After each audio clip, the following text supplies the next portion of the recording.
깨어 있으라, 이런 제목으로 하나님 말씀을 전하겠습니다. 그리스도인들은 현재를 살아가지만 항상 마지막 날을 생각하는 사람들입니다. 종말의 날을, 그리고 죽음을 언제나 대비하면서 하나님의 언약의 말씀을 기반한 삶을 이 땅에서 살아가는 자들이 그리스도인들입니다. 자연인들은 하나님의 존재하심과 그 말씀을 전혀 의식하지 않고 살아가지만, 세상으로부터 부르심을 받은 하나님의 사람들은 하나님과 기록된 그 말씀을 의식하면서 그것을 견고하게 붙잡고 인생을 지나가는 예수 그리스도에게 속한 구별된 사람들입니다. 이는 성경이 분명하게 우리에게 말씀하고 있는, 우리가 절대로 간과해서는 안 될 우리의 정체성에 관한 진리입니다. 그러므로 거듭난 신자는 주께서 다시 오실 날도, 우리가 죽음을 맞이하게 될 날도 우리가 절대로 알 수 없다는 것을 언제나 기억하고 있어야 합니다. 사람들은 개인적 종말의 죽음과 우주적 종말의 그리스도의 재림을 막연한 미래의 어느 날 정도로 생각하면서 살아갑니다. 매일 눈 뜨면 또 하루가 시작됨이 반복되기 때문에 그런 날들이 마치 영원할 것처럼 생각을 하고 자신의 죽음과 그리스도의 심판의 날들을 전혀 의식하지 않고 살아가려고 하는 경향이 두드러집니다. 그러나 정말 지혜로운 사람은 자신의 가장 마지막을 생각하면서 오늘을 살아가는 사람들입니다. 후회 없이 하나님 앞에 설 수 있도록 언제나 경건에 진력하는 그리스도인, 그 사람이 진정한 하나님의 사람입니다. 아침이 시작되고 어두운 밤이 찾아오는 것은 인생들로 하여금 그 끝이 있다는 것을 매일매일 우리에게 상기시키기 위함입니다. 시작이 있으면 끝이 있다는 것을 하나님께서는 24시간의 주기를 통해서 하루를, 한 주를, 한 달을, 1년이라는 시간을 통해서 계속 인생들에게 경고하고 계시는 것입니다. 모든 궁극의 지혜는 바로 종말을 준비하는 일과 매우 밀접한 관련이 있다라는 사실을 잊지 마십시오. 우리 모두는 죽음을 맞이하게 될 자들이고 그 이후에는 하나님의 심판이 있다는 것을 언제나 생각해야 합니다. 이 주제에 관한 사유가 깊고 진지할수록 우리의 삶은 하나님 앞에서 더 밀도 있고 절대로 가볍지 않은 삶을 살아가게 될 것입니다. 내 자신만을 위한 이기적인 삶에서 벗어나서 하나님의 뜻을 생각하고 하나님의 사람들을 생각하는 더 넓은 관점에서 인생을 바라볼 수 있는 지혜를 얻게 되는 것입니다. 오늘 본문을 미리 꼼꼼하게 살펴보신 분들은 본문 안에서 반복되고 있는 어떤 말씀이 있다는 사실을 발견하게 되셨을 것입니다. 그것은 바로 깨어 있으라 라는 말씀입니다. 오늘 본문 안에 4번이나 반복해서 깨어 있으라 라는 이 말씀이 강조되고 있는 것을 볼 수 있습니다. 두말할 나위 없이 이 명령이 매우 중요한 말씀이기 때문에 주님은 반복해서 이것을 말씀하신 것입니다. 모든 시대를 살아갔던 그리스도인들이 반드시 기억하고 있어야만 했던 이 단 한마디의 말씀. 오늘은 이 주제를 중심으로 깊이 진리를 생각해 보려고 합니다. 31절을 보십시오. 하늘과 땅은 없어질 것이다. 그러나 나의 말들은 결코 없어지지 않을 것이다 라고 기록되어 있습니다. 이 세대가 지나가기 전에 이 일이 다 이룰 것이라고 하신 주님의 말씀에 더욱 힘을 싣기 위해서 주님은 이어지는 말씀을 통해서 천지는 없어질 것이지만 내 말은 절대로 없어지지 않는다 라는 말씀을 덧붙이셨습니다.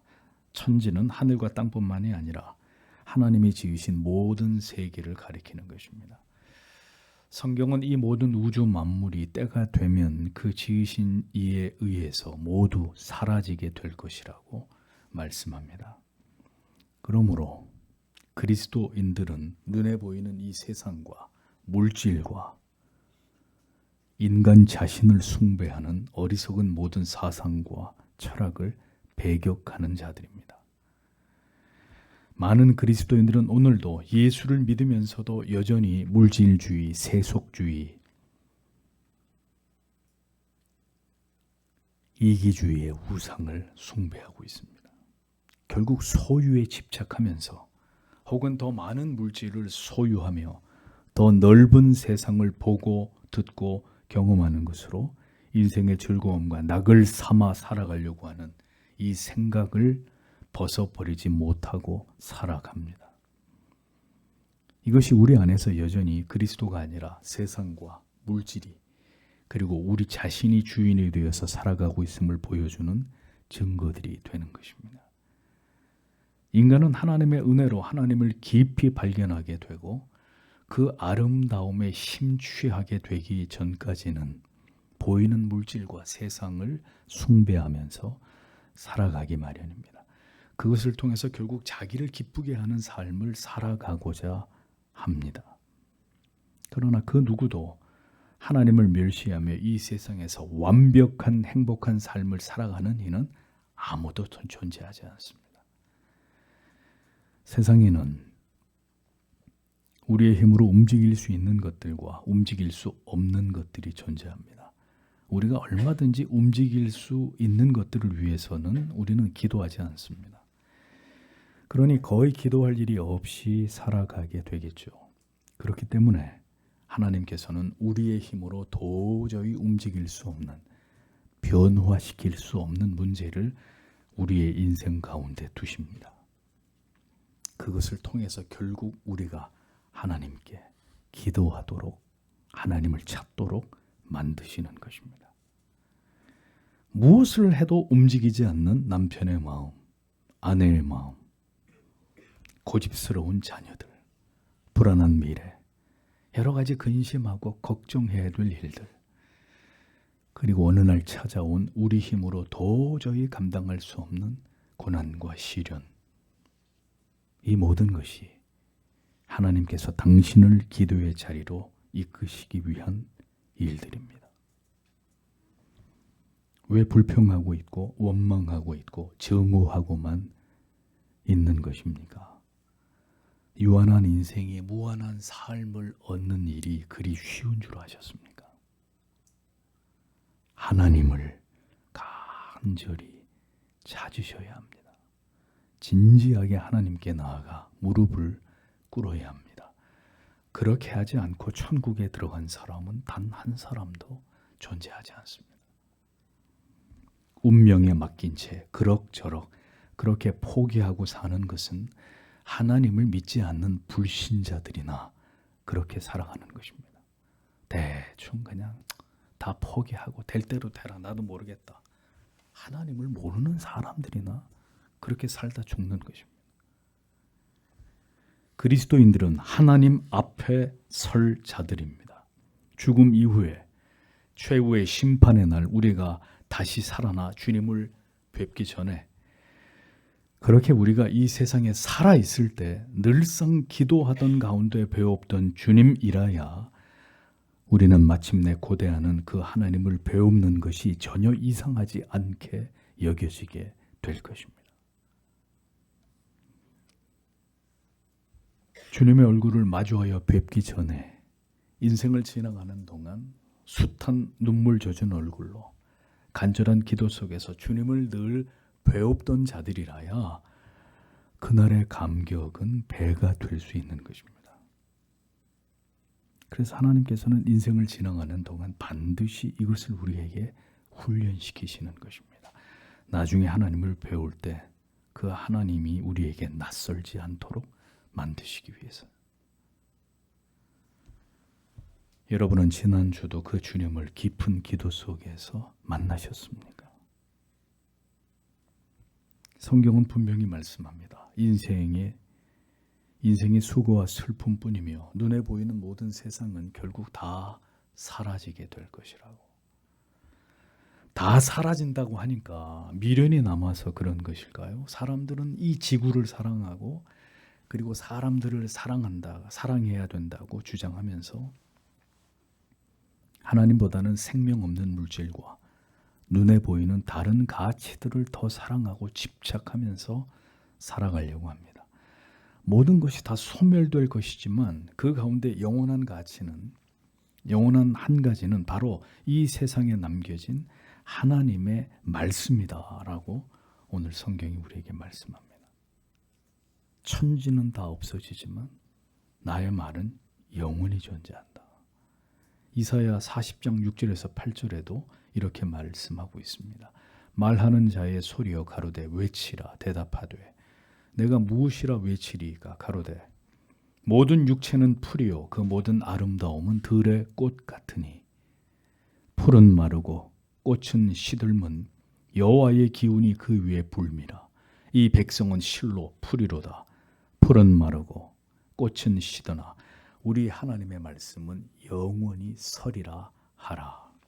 베드로전서 1장 23절에서 25절에도 유사한 말씀이 기록되어 있습니다. 너희가 거듭난 것이 썩어질 씨로 된 것이 아니요 썩지 아니할 씨로 된 것이니 하나님의 살아있고 항상 있는 말씀으로 되었느니라. 그러므로 모든 육체는 풀과 같고 그 모든 영광이 풀의 꽃과 같으니 풀은 마르고 꽃은 떨어지되 오직 주의 말씀은 세세토록 있도다 하였으니 너희에게 전한 복음이 곧 이 말씀이니라 라고 기록되어 있습니다.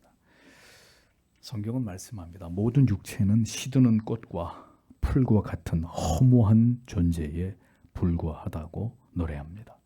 이사야도 베드로도 그러나 하나님의 말씀은 너희에게 전파한 복음은 영원히 존재하는 것이라고 우리에게 일깨워주고 있습니다. 시들다가 결국 말라 죽어버리는 꽃과 풀 같은 것이 인생이지만 그런 유한한 인생과 대조를 이루는 가치는 바로 영원하신 하나님의 말씀이라고 성경은 가르쳐주고 있습니다. 그러므로 모든 초라한 인생들은 자기 자신이나 물질을 의존하는 것이 아니라 변치 않고 영원하신 하나님의 말씀을 의지하고 붙들고 살아가야 함을 진리는 우리에게 분명하게 교훈하고 있는 것입니다. 영원하지 않은 것을 위해 영원한 것을 멀리하거나 그것을 외면하는 자가 가장 어리석은 사람입니다. 그들이 바로 지옥에 떨어질 불택자들입니다. 내세에 대해서는 아무런 준비가 되어 있지 않는 자들이 현실의 문제에만 국한되어서 눈앞의 것들만 바라보고 집착하면서 영원한 미래를 대비하지 않는 것만큼이나 어리석고 미련한 삶은 없습니다. 그렇게 인생을 살아가는 자들에게는 절대로 천국이 허락되지 않는 것입니다. 신자는 영원한 것의 가치를 언제나 생각합니다. 그러하기에 영원하지 않은 가치와 그것을 절대로 바꾸려고 하는 사람들이 아닙니다. 문제는 그 영원한 가치, 바로 하나님의 말씀이 그것을 가능하도록 우리 영혼 안에 충분히 채워져 있고 그 진리의 가치가 우리 영혼 안에 견고하게 세워져 있는가 하는 점이죠. 하나님께서는 오늘도 그 사랑하시는 자녀들의 삶 속에서 그렇게 되어지도록 우리의 모든 인생을 섭리하고 계시는 것입니다. 하나님의 말씀이 믿어지지 않을 때 그 하나님의 말씀이 믿어질 수밖에 없는 절박한 상황과 환경을 만들어서라도 그 진리의 말씀이 그 영혼 속에 깊숙이 박혀지도록 하나님은 만드시는 것입니다. 왜냐하면 그 말씀과 결합되지 않으면 그는 영원한 나라에 들어갈 수 없는 사람이 되기 때문입니다. 말씀은 이 세상에 존재하기 이전부터 존재했고 그 말씀에 의해서 천지 만물이 창조되었습니다. 그리고 그 말씀은 마침내 하나님의 아들로 이 땅에 오셨고 이 땅에 오신 말씀은 우리들에게 생명의 복음, 영원히 죄인들에게 기쁜 소식인 이 진리를 우리에게 남겨놓았습니다. 그러므로 흙으로 돌아갈 수밖에 없는 비루하고 초라한 인간으로 하여금 이 무한한 진리의 복음을 믿게 하심으로 비로소 영광스럽고 영원한 존재가 되게 하신 것이 바로 죄인들을 향하신 하나님의 놀라운 은혜다라는 것을 우리는 기억해야 합니다. 복음의 가치, 진리의 가치, 이 땅에 오신 하나님의 아들 메시아 예수 그리스도의 가치는 바로 여기에 있는 것입니다. 영원하신 말씀이신 예수께서 우리에게 오심으로, 우리가 그분을 믿어지도록 하심으로 우리에게 영원한 삶을 주심, 보배롭고 존귀한 존재가 되게 하신 이것이 바로 하나님의 위대한 사랑과 은혜라는 것을 진리는 웅변하고 있는 것입니다. 그러므로 그리스도인들은 다른 것을 붙들고 믿고 의지하는 자들이 아닙니다. 말씀이신 예수 그리스도를 믿는 것이고 우리에게 참 구원과 영생의 길이 되는 하나님의 말씀을 알고 믿는 자들, 그들이 바로 그리스도인들입니다. 하나님의 말씀이 믿어지는 사람, 그 사람이 하나님의 자녀입니다. 그래서 밥을 먹는 것을 잊어버리더라도 하나님의 말씀을 묵상하고 그 말씀의 생명의 빵을 먹는 것을 잊어버리지 않는 사람들, 그 사람들이 구원과 영생을 얻은 사람들입니다. 말씀과 믿음으로 결합되지 않은 사람은 그리스도인이 아닙니다. 그러니까 성경 읽으세요. 제발 너 성경 좀 읽어라. 이런 얘기 하지 마십시오. 그렇게 말씀을 좋아하지 않고 사랑하지 않는 사람은 하나님의 사람들이 아닙니다. 기독교라는 종교를 단지 지식으로만 알고 있는 자연인에 불과한 것입니다. 영원한 생명 주시기 위해 이 땅에 오신 영원한 말씀이신 그리스도께서 이제 이 세상을 심판하기 위해서 다시 오시게 될 때, 그때 그 날에 대해서 주님은 이제 이렇게 말씀하셨습니다. 32절에 그러나 그날 또는 그 시에 관하여 아무도 알지 못한다. 하늘에 있는 천사들도 아들도 아버지를 제외하고 라고 기록되어 있습니다. 주님께서는 이제 주님의 재림의 날에 관해서 말씀해 주고 계십니다. 그 날과 그때는 그런데 천사들도 그리고 그리스도 자신도 알지 못하고 오직 하나님만 아신다. 이렇게 말씀하셨습니다. 주님이 다시 오시게 되는 날은 철저하게 비밀에 쌓여 있다고 주님은 강조하셨습니다. 성도 여러분, 이전에도 그렇고 앞으로도 다시 출현하게 될 이 시한부 종말론자들은 잊지 마십시오. 모두 사기꾼들입니다. 주님께서 이렇게 말씀해 주셨음에도 여전히 시한부 종말론을 주장하는 자들에게 미혹당하고 또 미혹당하고 또 미혹당하게 될 사람들이 있겠죠. 그들은 모두 참 진리를 믿지 못하고 유혹에 빠지도록 허락된 자들입니다. 하나님 외에는 하나님의 아들이신 예수 그리스도조차도 심판의 날을 알지 못한다라고 못 박아 말씀하셨습니다. 자, 이 말씀에 대한 해석은 난해한 부분입니다. 왜냐하면 삼위일체이신 성자 하나님께서, 성부 하나님께서 아시는 것을 성자께서 모르신다? 이해가 잘 되지 않는 부분이죠. 그래서 이 부분에 대해서 교부들은 이는 그리스도께서 성육신하셔서 이 땅에 계실 때에만 그때와 그 날을 모르는 것이다. 이렇게 해석을 했습니다. 그 이유는 지상에 계실 때 그리스도는 신성만 가지고 계신 것이 아니라 인성 가운데도 계셨기 때문에 그리스도의 신성이 제한되신 가운데 있었으므로 주님께서는 재림의 날에 관해서 주님은 모르신다라고 이렇게 말씀하셨다고 보는 것입니다. 다른 견해는 경륜적 삼위일체의 관점에서 모든 구원의 계획을 누가 세우셨습니까? 성부 하나님이 세우셨단 말이에요. 우리가 알고 있듯이. 그러니까 이 재림의 시간조차도 성부께서 계획하신 구원의 궁극의 완성의 시점이므로 오직 성부 하나님의 계획 속에 있는 일임을 예수께서는 성부 하나님을 지극히 높이심으로 이 구원의 모든 계획을 세우신 아버지만 아신다. 이렇게 표현하신 것이라고 보는 견해입니다. 중요한 사실은 이러한 표현을 통해서 그 날을 알기 위해 불필요하게 애쓰는 일들에 대해서 주님은 이것을 극도로 경계하셨다는 것을 우리가 알 수 있는 것입니다. 알려고 하지 말라는 거예요. 그 날을 아는 것은 절대로 허락되지 아는 것이 하나님의 뜻이므로 그 나를 알고자 하는 것은 무의미한 일이라는 것을 알고 그보다는 항상 깨어있는 일에 주력하는 것이 신자된 우리의 의무라고 주님은 강조하신 것입니다. 언제 오실지 아무도 알 수 없다는 사실은 우리에게 이 부분에 대해서 더 긴장감을 높이게 만드는 하나님의 의도가 담겨 있는 것입니다.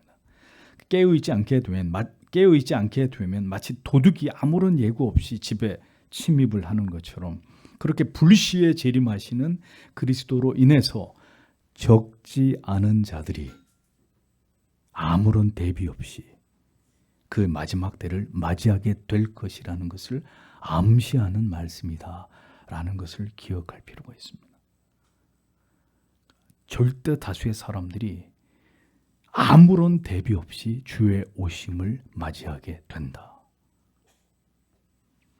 마치 슬기로운 다섯 처녀처럼 신랑이 올 때 등불에 기름을 준비한 지혜로운 여인들 같은 성도와 교회가 분명히 존재할 것이고 등불에 기름을 준비하지 않은 채 깊이 잠을 자고 있다가 이내 신랑이 온 것을 보고 기름이 준비되어 있지 않아서 지극히 당황하면서 민망한 처지에 놓이게 될 어리석은 다섯 신부 같은 다수의 사람들이 반드시 그때 존재하게 될 것이라고 성경은 말씀하고 있습니다.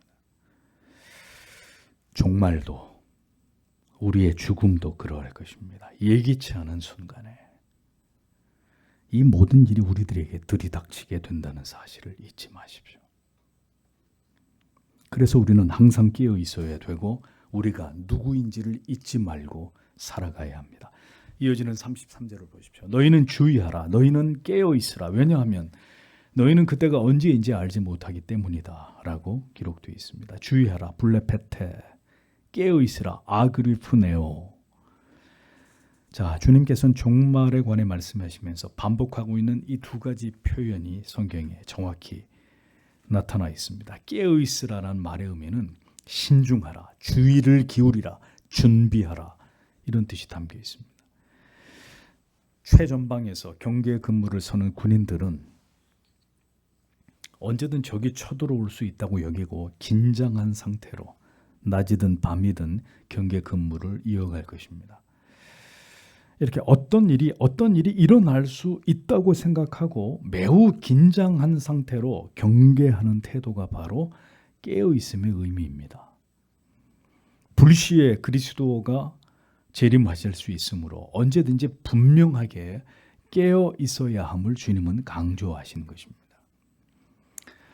여러분 가운데 언제 내게 죽음이 임할지를 알고 계시는 분이 계신가요? 나는 내가 언제 죽을지 다 알고 있습니다. 그런 분이 계신가요? 개인적 종말과 우주적 종말, 심판의 날은 언제 우리에게 임하게 될지 전혀 알 수가 없습니다. 다만 그 날이 다가오고 있다는 징조들에 관해서는 주님께서 충분히 말씀해 주셨기 때문에 시대를 살피는 지혜와 명철이 있는 그리스도인들은 분명히 주의 날이 임박해 오고 있다는 사실을 짐작하게 되고 알게 될 것입니다. 그리고 무엇보다 성령께서는 분명히 하나님의 자녀들과 이 땅의 참된 교회들을 준비시키실 것입니다. 더 하나님을 사랑하고 자기를 돌아보면서 신랑을 맞이할 준비를 게을리하지 않도록 주의 택하신 백성들을 그렇게 성령은 지도하시고 인도하십니다. 그러므로 결코 하나님과 멀어지지 않도록 하십시오. 마지막 때가 올수록 하나님과 경건에 대한 훈련과 멀어지거나 게을러지지 않도록 하셔야 합니다. 마지막 때 믿음이 식어지게 하는, 믿음의 자리를 이탈하게 만드는 모든 사탄의 간괴와 미혹과 시험을 이겨나가기 위해 우리는 하나님의 은혜를 구하는 자들이 되어야 합니다. 성경이 분명히 말씀하셨죠. 주님이 할 수만 있으면 믿는 자들까지 미혹하게 할 것이라고 분명히 경고하셨습니다. 그러니 어떻게든 여러분을 참 믿음의 길에서 이탈하게 만들 것이고 성도의 가정과 교회를 공격할 것입니다.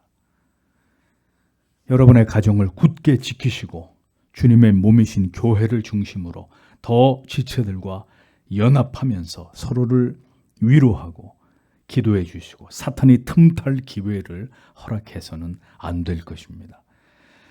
종말의 징조들이 하나 둘씩 일어나고 있음을 보고도 잠을 자고 있고 세상과 쾌락을 사랑하면서 무사안일한 마음으로 게으르고 부주의한 삶을 살아간다면 그는 하나님의 나라에서 멀어진 자임을 그 자신이 스스로 증명하는 것이 될 뿐입니다.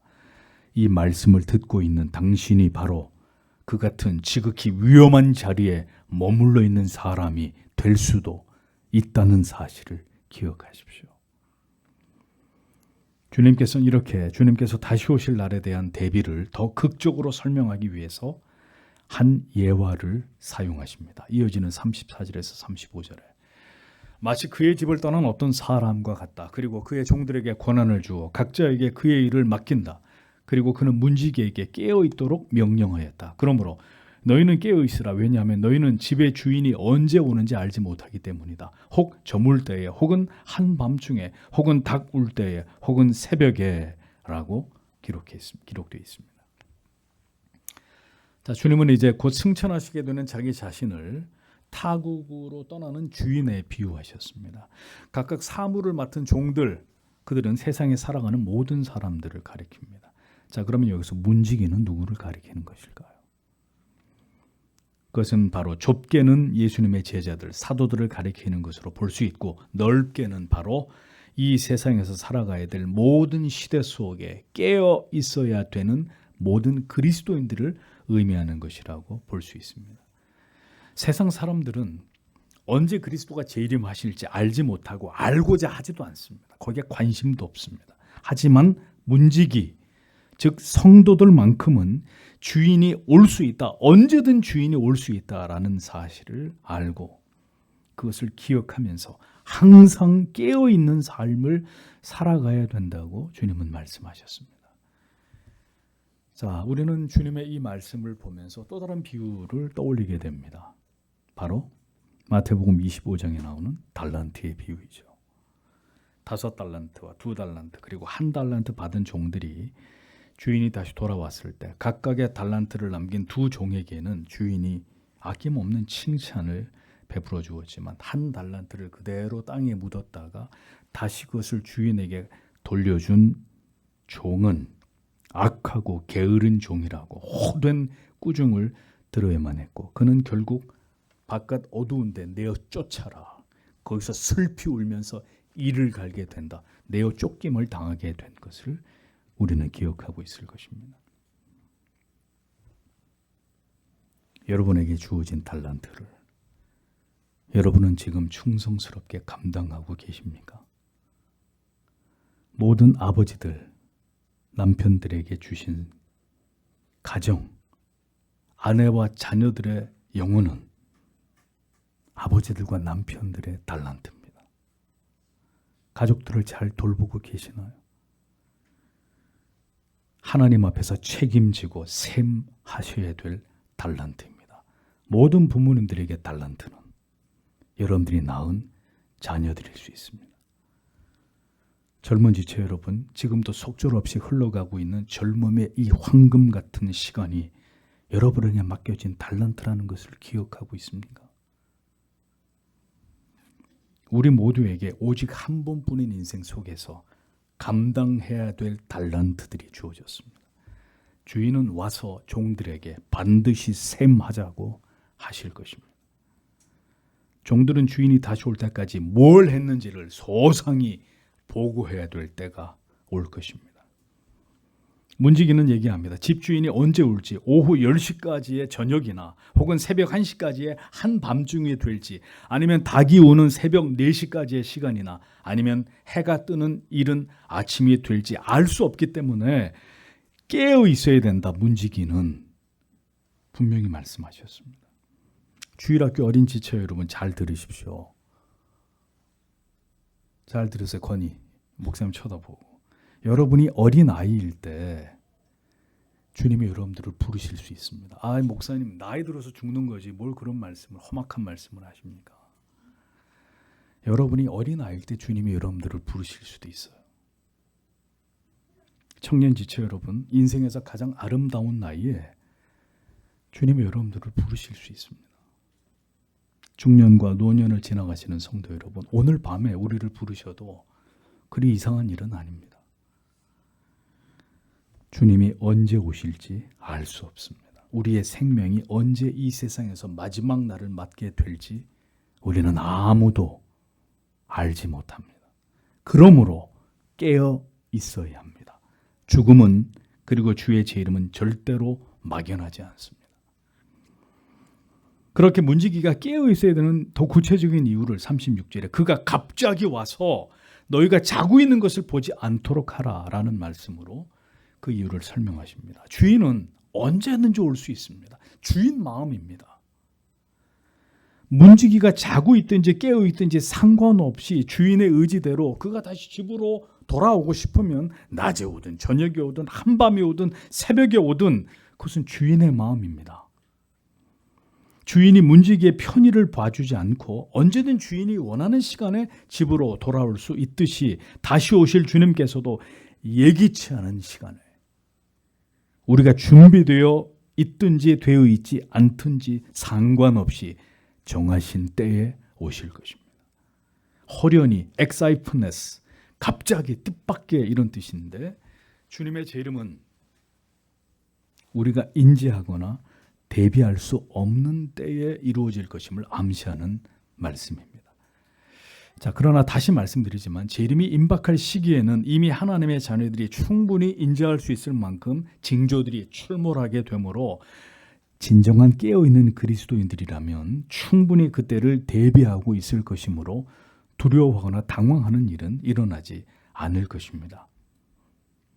그때를 가늠하거나 예측할 수 없음에도 깨어있게 되는 것은 그러므로 우리의 의지나 노력만으로는 불가능한 일입니다. 다시 말씀드리면 그때가 도래할 때 깨어있게 하시는 하나님의 은혜를 누리고 있는 자들이 결국 구원과 영생을 얻게 될 하나님의 자녀들이 되는 것입니다. 도저히 깨어있을 수 없는데 깨어있게 되는 것은 우리의 의지로 되는 것이 아닙니다. 마지막 날에 우리로 하여금 부단히 깨어있도록 말씀으로 계속해서 우리를 독려하시는 성령께서 그렇게 택하신 자녀들과 교회에 은혜를 베풀어 주시기 때문입니다. 지금 이 자리에서 여러분이 오늘도 이와 같은 말씀을 듣고 계신다는 것이 바로 그 증거가 되는 것입니다. 그러므로 종말의 때를 전혀 준비시키지 않는, 오늘도 그저 평안과 축복과 번영만을 말하는 거짓된 목회자가 문제이지, 언제든 종말을 대비하도록 오늘도 순전한 복음을 전하면서 죄사함의 진실한 회개를 통해 거룩하고 순결한 삶을 강조하는 그런 설교자를 외면하는 것은 결국 천국의 문을 스스로 닫는 것이나 마찬가지임을 우리는 분명히 알아야 될 것입니다. 성도 여러분, 주님은 분명히 주인이 갑자기 와서 너희가 자고 있는 것을 보지 않도록 하라고 말씀하셨습니다. 그렇다면 여러분은 지금 여러분의 모든 삶에서 주님이 오셔도 상관없는 상태를 유지하고 계시는지를 생각해 보셔야 합니다. 주님, 지금은 안 됩니다. 아직 저희 부부 사이에 깊은 갈등의 골이 해결되지 않았고 아직 제가 용서를 구하지 못한 사람이 있고 아직 용서하지 못한 사람이 제게 있습니다. 주님, 아직 저는 해결하지 못하고 있는, 돌이켜 끊어내지 못하고 있는 은밀한 죄가 제게 있습니다. 주님, 아직 저는 믿음이 없습니다. 제가 구원을 받았는지, 과연 저는 천국에 들어갈 수 있는지 여전히 잘 모르겠습니다. 아직은 주님이 그러니까 오시면 안 됩니다. 저는 좀비가 되어 있지 않습니다. 혹시 여러분의 마음에 이 같은 주의 제 이름에 대한 두려움과 근심이 있지 않으십니까? 우리가 주님을 맞이할 완전한 준비를 갖출 수는 없지만 그럼에도 불구하고 참된 그리스도인들은 하나님의 긍휼과 자비 아래에 있고 분명한 구원의 확신을 가진 상태를 유지하고 있어야 합니다. 만일 이 자리에 있는 여러분 가운데 이 같은 해결되지 않은 문제들을 그대로 내버려 둔 채로 형식적인 종교의 생활만으로 스스로 만족하면서 이 같은 삶을 지속하는 분이 계신다면 그분이 바로 지금 깊은 영적인 잠에 취해 있는 상태라는 것을 아셔야 합니다.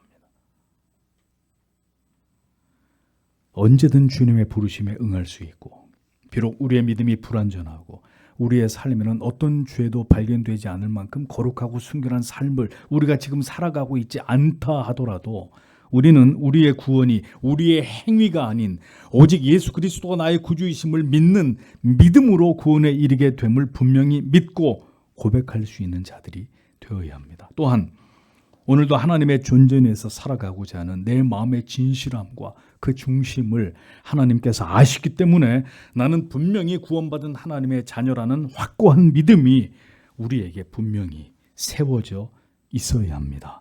그것이 바로 깨어있는 그리스도인의 마음입니다. 이제 주님은 이렇게 말씀하십니다. 37절에 그러나 내가 너희에게 말하는 것을 내가 모든 사람에게 말한다. 깨어 있으라.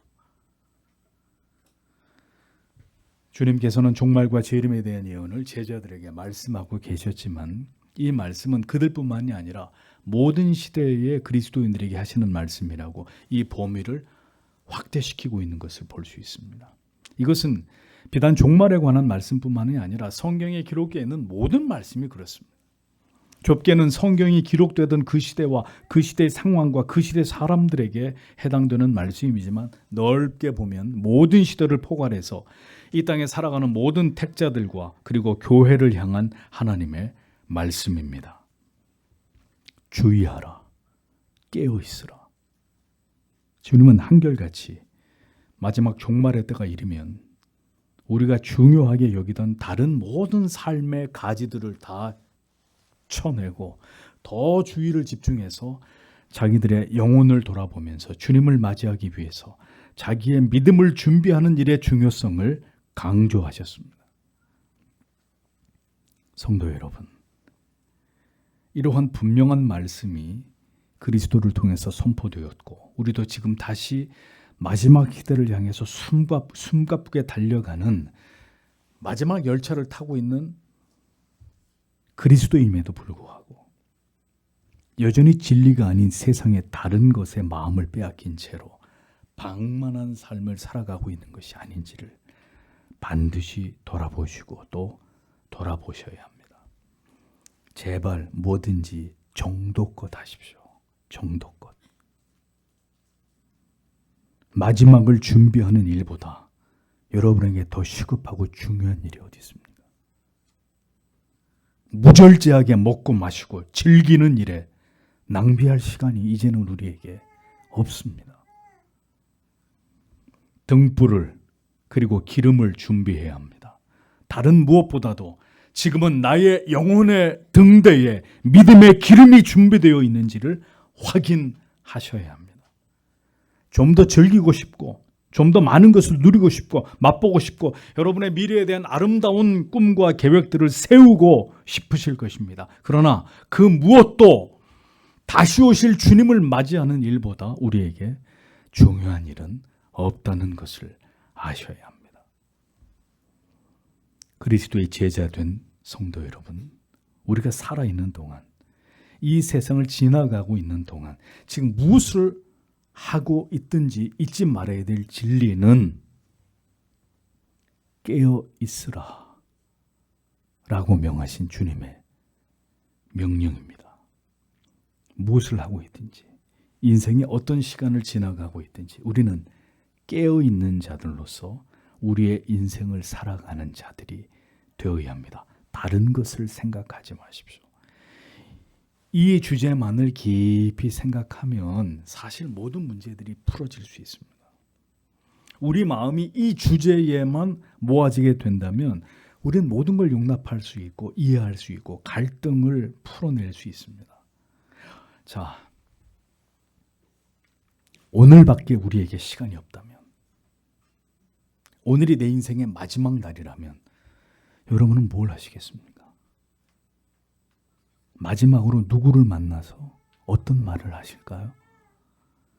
마지막으로 어떤 기도를 하나님께 드리고 마지막까지 이제 내 목숨이 딱 내 호흡이 몸에서 떠나는 그 순간까지 내가 뭘 하면서 마지막 날을 그 시간을 보낼지를 생각해 보십시오. 그 일을 미루지 마시고 매일매일 하셔야 합니다. 매일 그렇게 내 인생의 마지막 날에 내가 해야 될 일들, 내가 만나야 될 사람, 용서를 구하고 용서해 주어야 될 일들, 그리고 정리정돈해야 될 일들, 하나님께 드리는 마지막 기도, 매일 이 일을 행하고 또 행하는 자들이 되십시오. 그가 바로 깨어있는 그리스도인입니다. 베드로서 3장 12절에서 14절은 말씀합니다. 하나님의 날이 임하기를 바라보고 간절히 사모하라. 그날에 하늘이 불에 타서 풀어지고 체질이 뜨거운 불에 녹아지려니와 우리는 그의 약속대로 의에 거하는 바 새 하늘과 새 땅을 바라보도다. 그러므로 사랑하는 자들아, 너희가 이것을 바라보나니 주 앞에서 점도 없고 흠도 없이 평강 가운데서 나타나기를 힘쓰라 라고 말씀했습니다. 주 앞에서 점도 없고 흠도 없이 평강한 가운데 주의 재림하시는 그 날을 맞이할 수 있게 되도록 너희가 이 일에 최선을 다하라고 베드로는 우리들에게 말씀했습니다. 대충 산다고요? 그때가 되면 뭐 어떻게 해보겠다고요? 천만에. 그날 주 앞에서 점도 없고 흠도 없이 평강 가운데서 나타나기를 힘쓰라. 성경은 우리에게 분명히 이같이 말씀하셨습니다. 성도 여러분, 다음이 내일이 아닙니다. 바로 지금 모든 뒤틀린 것을 바로 잡을 수 있기를 기도하십시오. 그리고 그 일을 행하십시오. 내일이라고 다음에, 목사님 다음에 이런 얘기들 하지 마십시오. 내일은 여러분의 시간이 아닙니다. 주께서 내일을 허락해 주셔야 우리에게 내일이 있는 것입니다. 모든 것을 바로 잡으십시오. 오늘 밤에도 주님을 배울 수 있도록 어떤 미련도 그렇게 할 걸, 내가 진작 그렇게 할 걸, 어떤 미련도 남기지 않도록 노력하십시오. 여러분의 자존심보다 오늘도 우리에게 말씀하시는 예수 그리스도의 말씀을, 명령을 더 소중하게 여기십시오. 우리는 이제 그렇게 우리에게 주어진 날들을 살아가기 위해 애쓰는 자들이 되어야 합니다. 하나님께서 오늘도 이 진리의 말씀을 듣게 하신 여러분의 영혼을 아름답게 준비시키시고 여러분을 고쳐주시기를 기도합니다.